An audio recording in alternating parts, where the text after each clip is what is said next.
My name's Kathleen Lane, and I'm new to UNC-Chapel Hill, and I just arrived here in July of 2011. And I'm serving as a professor in special education, and it's a great honor to be here. And as I'm moving into this new role, basically my research is going to continue to build on my earlier lines of inquiry. My goal primarily is to help schools and districts construct comprehensive, integrated three-tiered models of prevention.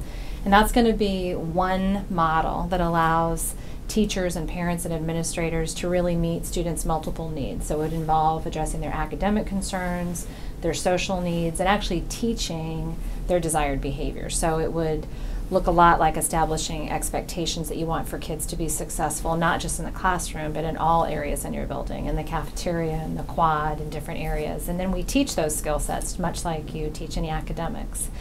Then we look for kids that need additional supports, basically students for whom those primary prevention efforts are simply insufficient.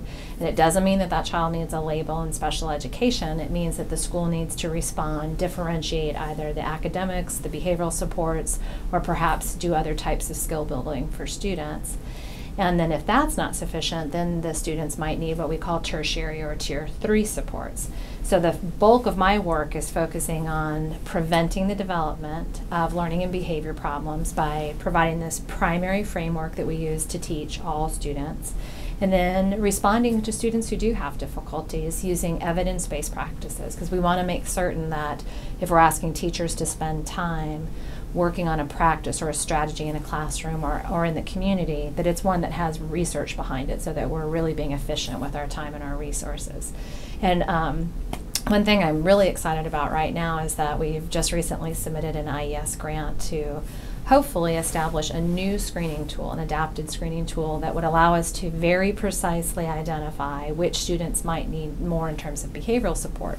So information from that screening tool could be analyzed in conjunction with academic data to examine kids' multiple needs. And our goal for that instrument is that it would be free and take no more than 10 to 15 minutes of teacher time to rate an entire class. So that's very exciting for me at this point.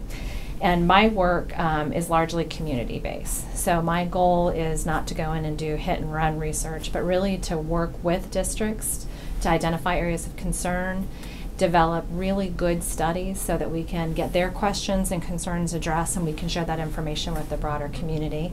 And you'll see that that shows up in my teaching. So some of the classes that I teach are all about how to build these three-tiered models of prevention. Some of the classes also focus on the research behind evaluating these different types of interventions, whether it's using single case methodology, such as an applied behavior and analytic techniques, or if it's large-scale test development, or if it's longitudinal research of how different types of kids are responding to those programs.